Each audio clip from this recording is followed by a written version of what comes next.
Hi guys, Elon Musk bought Twitter for $44 billion in cash. Now the whole social network will be private, and Musk promised to restore freedom of speech and make Twitter's algorithm more transparent.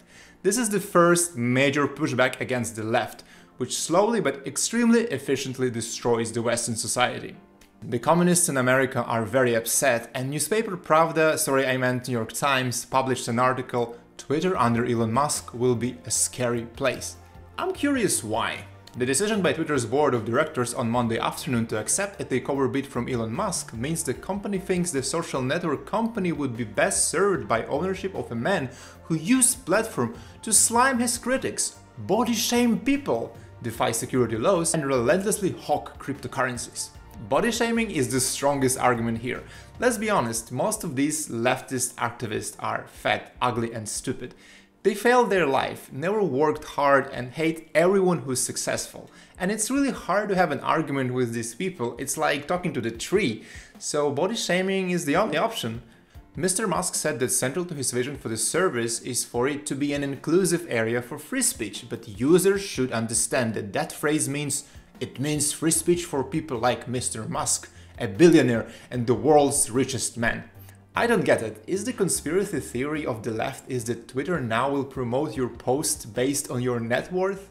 In the early months of the pandemic, Mr. Musk thumbed his nose at health officials, the holy Dr. Fauci. Those shelter-in-place orders he called fascist by forcing workers at Tesla back on the job in violation of local health regulations. Communists are always against work. And Tesla has been dodged for years by allegation of racist abuse, discrimination, and sexual harassment at its factory in Fremont, California, where 6 women say they suffered catcalling and unwanted touching and advances.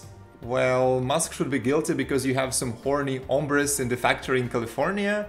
Catcalling must be a capital offense in the leftist America. Then you have a long text about sexual harassment, racial slurs, and other bullshit with zero evidence. Certainly, Twitter could benefit from some improvements to its service. Its rules are enforced unevenly. That's for sure. Hunter Biden's laptop story was banned ahead of the presidential election, but all the fake stories about Trump peeing on prostitutes in Moscow were kind of okay. It's filled with racist trolling, harassment, and misinformation.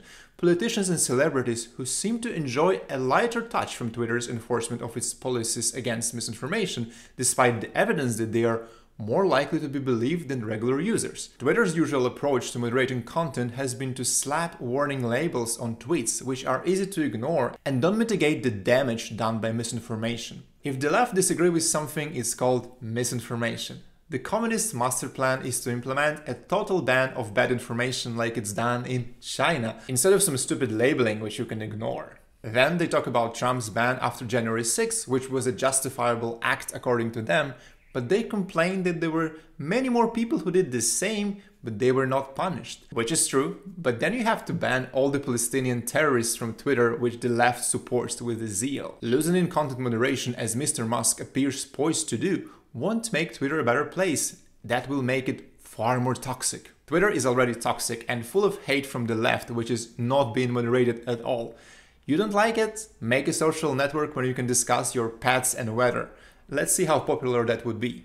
Female Twitter users in particular ought to worry about whether Mr. Musk will bring his apparent disdain for women to the company he's about to own. Twitter is already a toxic place for women who use it, particularly those of color. Of course, according to the left, Musk is a white, dominant, male supremacist from apartheid South Africa. And the whole world should be concerned that Mr. Musk might reinstate Mr. Trump. The idea that Trump needs Twitter to be re-elected is kind of crazy. Let's be honest, everyone can win against Joe Biden now. Okay, let me give me some of my thoughts about why social networks got occupied by the left, and are there any reasonable ways to liberate the rest of the internet from the red infection? There is a common misconception that the primary reason is that top management and the employees of the Silicon Valley are crazy woke leftists.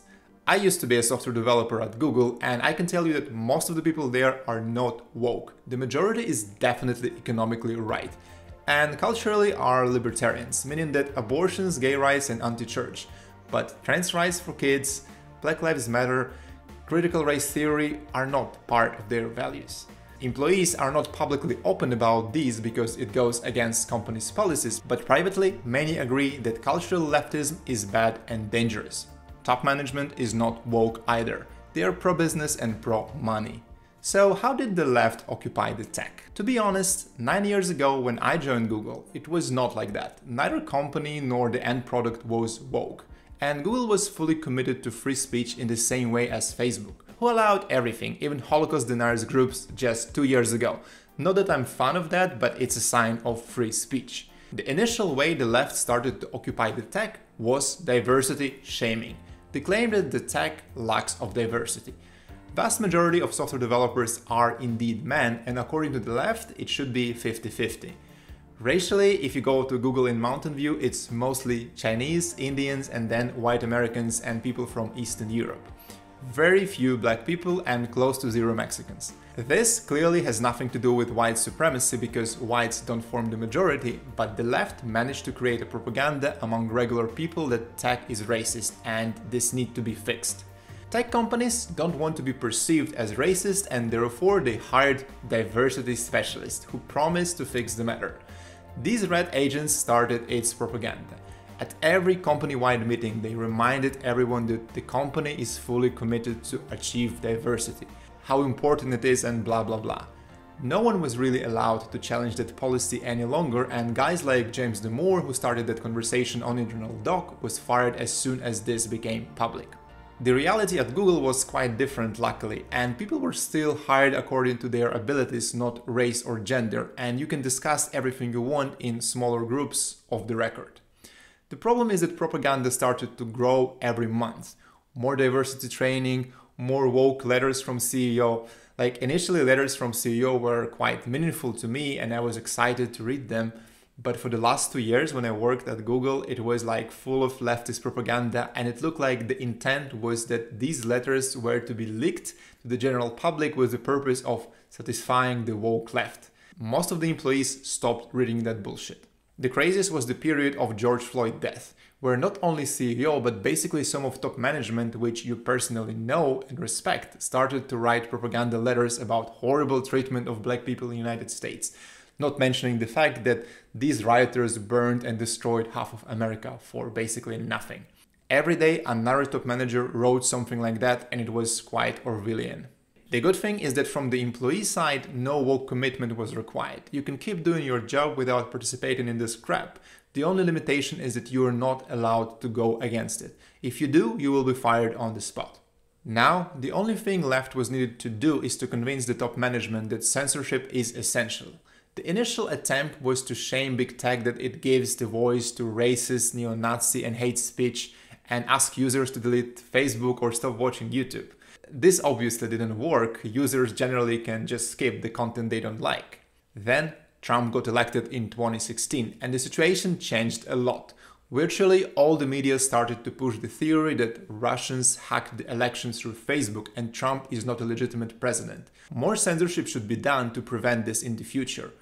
Another message was that Trump is a fascist and he wants to install dictatorship in the United States and we need to do everything to stop him. The left successfully pushed the tech to improve the moderation and introduce misinformation labeling, shadow banning and fact checkers. Then the left realized that the only way to fully take over the control of tech is to shame and intimidate the advertisers, not the end users. And there were several successful campaigns of boycotting YouTube and Facebook by the advertisers, fully orchestrated by the left activists, demanding more moderation and censoring hate speech against BLM and allowing anti-right hosts on their platforms. When your company is losing money because some big advertisers boycott you, you can't really stay your ground. The board of directors is legally responsible to make the company as profitable as possible to enrich the investors. Otherwise, you will be sued. Therefore, they had to comply with the communist demands and ban so-called alt-right guys first. To decide who must be banned and why, every company now has a group of red commissars of diversity. Now they have the power to manually ban articles like the one about Hunter Biden's laptop or create forbidden topics like lab leak theory or election fraud. If you discuss that, you are banned. When the lab leak theory finally became mainstream, they had to revoke their decision, but the huge damage was already done. China killed millions and walk away free. Now the question is how we can reverse that trend. With Twitter's overtake, it's highly likely that some advertisers will be gone under the pressure of the woke left. Luckily, Elon Musk has zero responsibility to make Twitter profitable, and highly likely that after 2 or 3 years the trend will be reversed and most of the advertisers will be back, because money is more important than leftism. Unfortunately, this won't save the rest of the tech, and the only long-term solution is to prohibit woke terrorism. Individuals or companies should not be allowed to call for boycott for any business. Such calls must be criminalized. You can boycott the business on your own, it's totally fine, but calling everyone else to do the same creates a situation where an unchecked minority sets the agenda, which is a dictatorship of the proletariat. Thanks for watching, don't forget to like and subscribe, and see you next time. Bye.